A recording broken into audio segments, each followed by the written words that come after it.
Malgré un beau soleil d'automne, quelque chose ne tourne pas rond à Perpignan. Ces derniers temps, les bureaux de tabac ferment les uns après les autres. Pas moins de 5 depuis le début de l'année.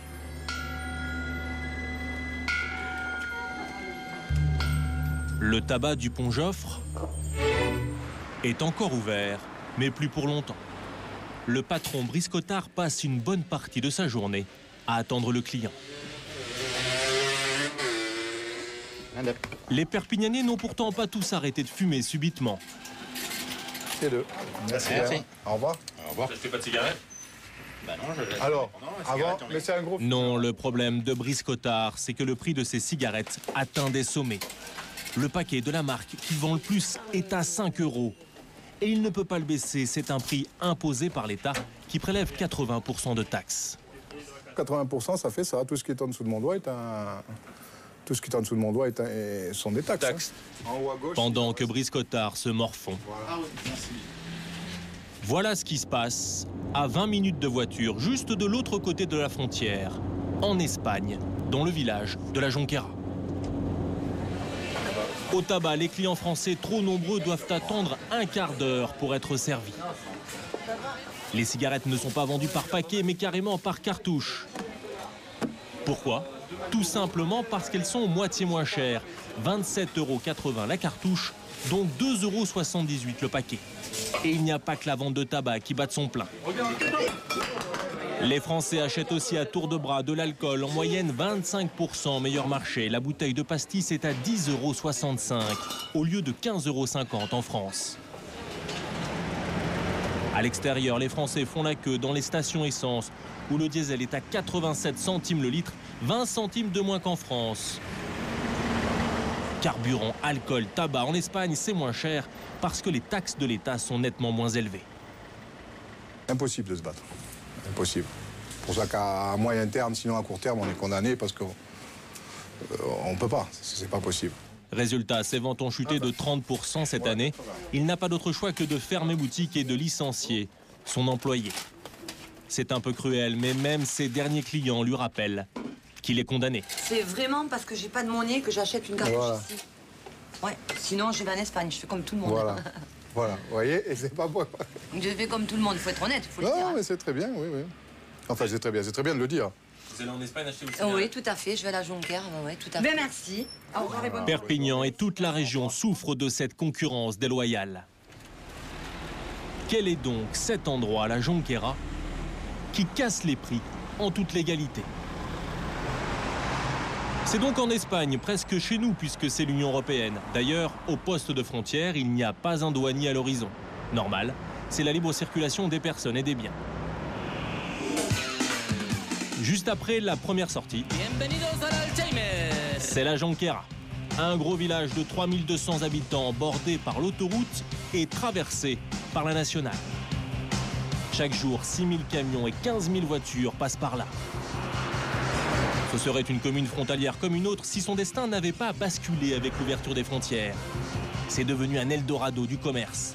Pendant que les professionnels français tirent la langue, ici c'est tout le contraire. Sur 2 km, il y a 16 supermarchés et 12 stations-service.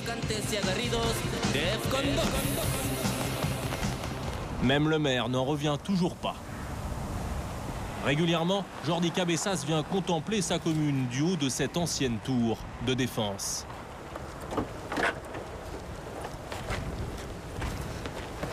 C'est le point qui domine la ville, là? Oui.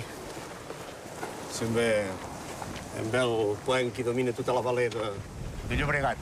Et il s'étonne à chaque fois de la métamorphose. C'est ici jusqu'à là-haut. Tout ça, c'est nouveau. Tout ça, c'est nouveau. À partir de la route, tout ce qui est à droite n'a pas plus de 10 ans. Et pourtant, la Jonquera a frôlé la catastrophe. Il y a encore un peu plus de 10 ans, le village vivait grâce aux douanes pour lesquelles travaillaient 80 petites entreprises. Mais en 93, badaboum, tout s'effondre. C'est le début de la libre circulation des marchandises au sein de l'Union européenne.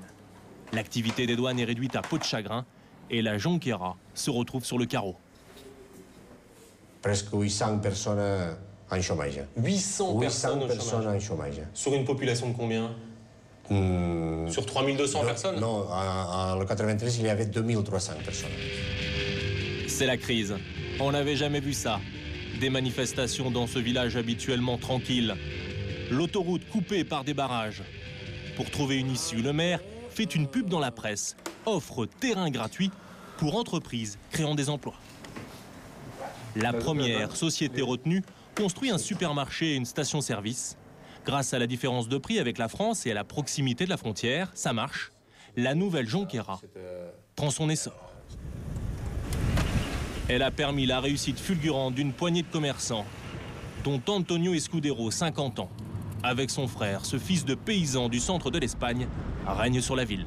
Là-bas, c'est à 1 mètre d'Escudero, les panneaux qu'il y a, c'est marqué Escudero là-bas. Et un grand magasin de réserve d'alimentation, de licor et tout ça. Et ici, nous avons les hyper, l'hôtel national, et le restaurant Asador, et le magasin de sport. Au total, il a 5 supermarchés, 5 restaurants, un petit empire qui fait 150 millions d'euros de chiffre d'affaires. On est loin de la complainte des buralistes de Perpignan. Une fortune faite en quelques années qui lui permet de mener grand train. Il s'est fait construire ce petit palais, la plus belle maison du village, que sa femme redoute de trop montrer. 1000 mètres carrés de marbre dans un style qu'ils ont voulu cubain colonial. Ah, mais celui-là, il est... Là, c'est ma fille. Ils vivent là avec leurs 2 enfants. Antonio Escudero ne prend pas sa réussite à la légère. Il s'est même inventé un blason qu'il a fait sculpter dans la pierre. Ça, c'est le blason de la villa de la Jonquera, la villa, et ça de Catalunya. Ça, c'est le blason de mon village d'origine, de Albacete de la Mancha, et ça, d'origine de ma femme. Et ça, c'est l'anagramme du groupe Escudero. Attendez, alors ça veut dire quoi ça? Escudero, Antoine et Abel. D'accord, c'est le sigle de votre entreprise en fait, Oui, ça? c'est le sigle de notre entreprise. Et ça, le moulin de la Mancha, que c'est nous vient, la région que nous vient de la Mancha. Et au-dessus, la couronne La royale? couronne reale, oui. Comme un seigneur, quoi, vous avez votre blason. Oui. Sa chance, c'est d'être né du bon côté de la frontière. Arrivé ici sans le sou à 16 ans, il débute comme serveur de restaurant. Je travaille 12 heures par jour et je gagne 3000 pesetas. Sont 18 euros. Par mois? Par mois. 18 euros. Ensuite, son histoire aurait pu mal tourner, car comme tout le monde, il a travaillé pour les douanes. Mais il a eu le flair de sentir que ça ne serait pas éternel. Mais j'ai pensé tous les jours qu'encore que la douane s'arrête, la frontière, c'est un lieu stratégique de passage de riche et je croyais qu'ici il y a beaucoup de choses à faire. Non, si, ella siempre me lo había dicho. Sa femme est déjà vendeuse dans un commerce. Il lance donc une supérette avec les économies de la famille dans les années 80. Aujourd'hui, son pari est largement réussi. L'idée pourtant simple de profiter de la différence de prix avec la France lui a permis d'ouvrir de grands magasins les uns après les autres. Il faut dire que la clientèle est au rendez-vous. Regardez les plaques, 4 voitures sur 5 sont françaises. Et vous allez voir jusqu'à combien ces visiteurs sont prêts à dépenser. Elisabeth et Pascal Smith, avec leurs 2 enfants, viennent pour la première fois. Ils rentrent de quelques jours de vacances sur la Costa Brava. Avant de repasser la frontière, ils veulent profiter des prix espagnols et ramener quelques bouteilles. Ça va vite déraper. Le pastis, Pascal, en voulait 2 bouteilles. Le pastis, il est à 9,55 €. Au lieu de 15-16 €, il est bien. On en prendra plus. Il en prend finalement 4, mais ce n'est pas fini. 3 minutes plus tard, Pascal revient pour emporter un carton de 6.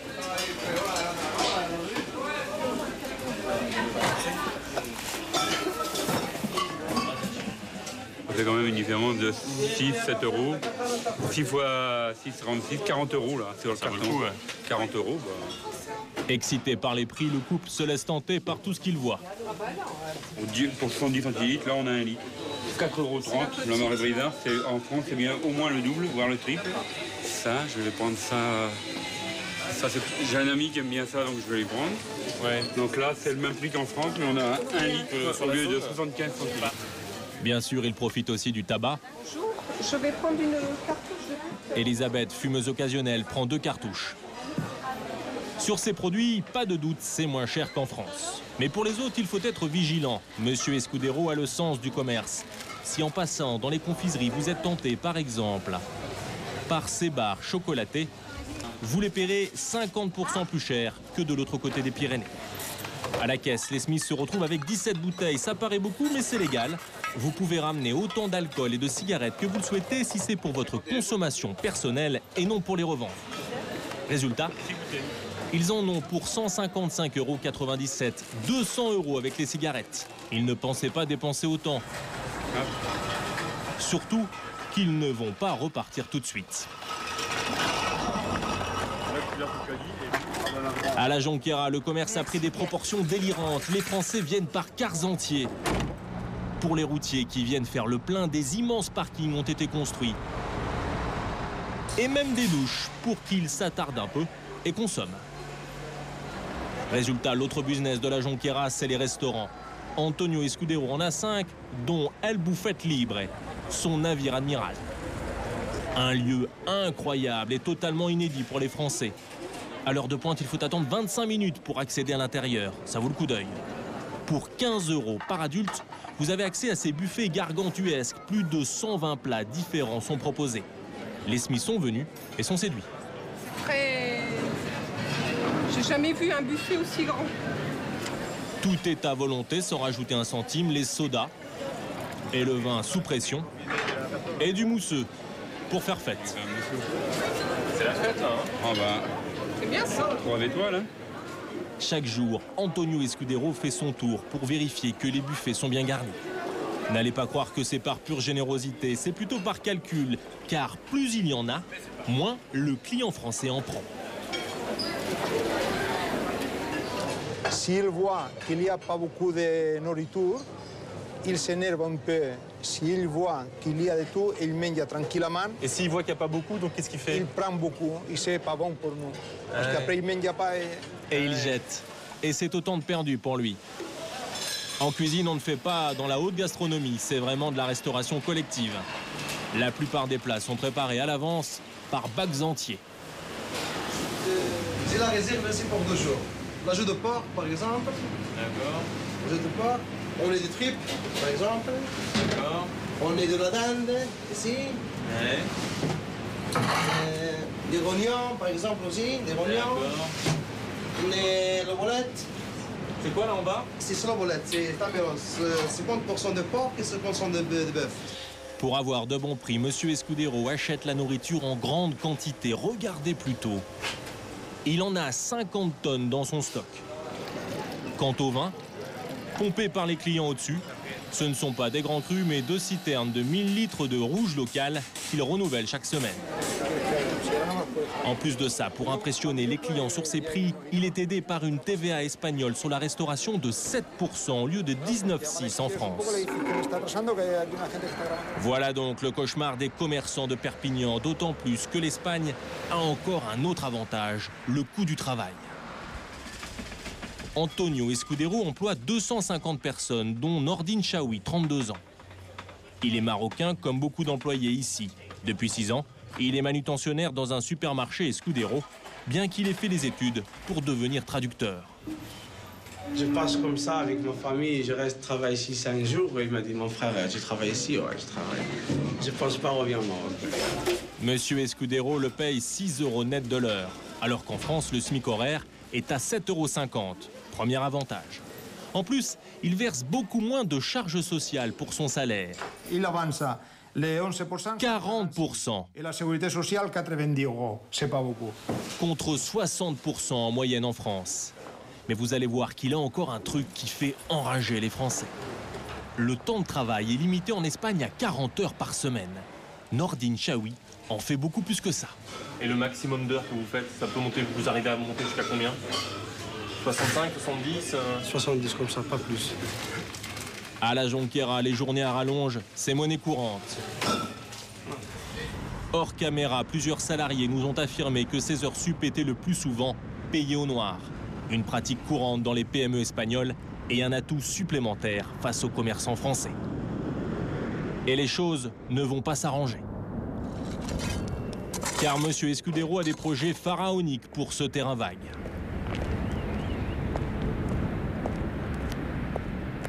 Ça, il fait 1 kilomètre. 1 kilomètre pour 600 mètres. Sur ces 22 hectares, il va construire un immense centre commercial de 20 000 mètres carrés. Il a acheté ce terrain il y a 5 ans, 1,5 million d'euros à l'époque. Personne n'en voulait. Ça valait 30 fois moins que maintenant. Aujourd'hui? Oui. Pendant qu'on souffre chez les commerçants français, la Jonquera connaît une croissance d'environ 8% par an. La nuit, à la Jonquera, un autre commerce apprécié par les Français prend le relais. Les familles sont reparties. Sur les immenses parkings restent les routiers qui se reposent dans leurs cabines. Ce camion danois reprendra la route à l'aube. Demain, je vais décharger à Barcelone dans 4 endroits différents. Puis après, je recharge dans 3 endroits. Et puis, retour au Danemark. Il va dormir quelques heures sur sa couchette. Tout près de là, les affaires continuent. Des dizaines de nouvelles voitures françaises sont arrivées. Cette fois-ci, elles ont amené des hommes seuls ou en bande. Ils vont aux Ladies Dallas, aux Désir ou aux Madams, des noms évocateurs. Ce sont des maisons closes. Et à la Jonquera, elles sont prospères grâce aux clients français.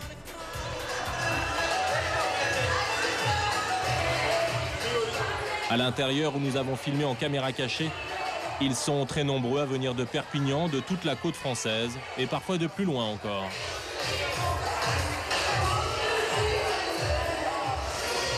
On est de la Saône-et-Loire. Vous avez fait toute la route pour venir ici? Et en fait, on est venu voir comment ça se passait. Allez, on y va? Allez, on y va, fais l'amour. Il peut y avoir jusqu'à 120 filles par boîte. Elles sont jeunes et viennent de Roumanie, d'Amérique du Sud ou des Caraïbes.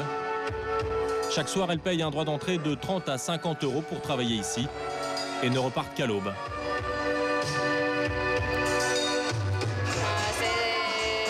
C'est demi-heure. Combien? Demi-heure. En Espagne, les maisons de passe sont tolérées. Une autre différence dont profite la Jonquera. Nicolas Sarkozy, pourquoi on ne baisse pas les taxes en France pour avoir les mêmes prix qu'en Espagne? Bon, mais c'est l'Europe. Et il faut donc moderniser la France, comme je le disais tout à l'heure, diminuer nos dépenses publiques, réduire notre endettement pour baisser les prélèvements obligatoires. Et donc baisser les taxes? Les prélèvements obligatoires, ce sont les taxes. Mais pour diminuer nos prélèvements obligatoires, il faut diminuer nos dépenses. C'est la raison pour laquelle j'ai proposé qu'il y ait 10 000 départs à la retraite de fonctionnaires qui ne soient pas remplacés. C'est pas parce que je suis contre les fonctionnaires, c'est pas parce que je considère qu'il n'y a pas de besoin, mais parce que le poids de la dépense publique, à l'intérieur de cette dépense publique, les salaires et les retraites des fonctionnaires, c'est 40% du budget de la nation. Jamais depuis 20 ans, on avait diminué le nombre d'emplois publics autant. 10 000 de moins. Vous savez, baisser les impôts, si vous ne baissez pas les dépenses, ça ne peut pas marcher. Les dépenses, visiblement, baissent. Les prélèvements obligatoires vont-ils baisser, là? Mais écoutez, nous avons un autre problème. Ça fait 23 ans que la France présente un budget en déficit. Nous avons des engagements européens. J'avais pris l'engagement qu'on serait à 3% de déficit. Nous avons 1 000 milliards d'euros de dettes. Donc j'ai voulu qu'on baisse les dépenses, qu'on rembourse nos dettes, et après on pourra baisser les impôts. Quand? Eh bien, quand nous aurons réussi à baisser nos dépenses suffisamment. Dans 2-3 ans. C'est un travail qui doit, sur les 5 années qui viennent, nous amener à ça.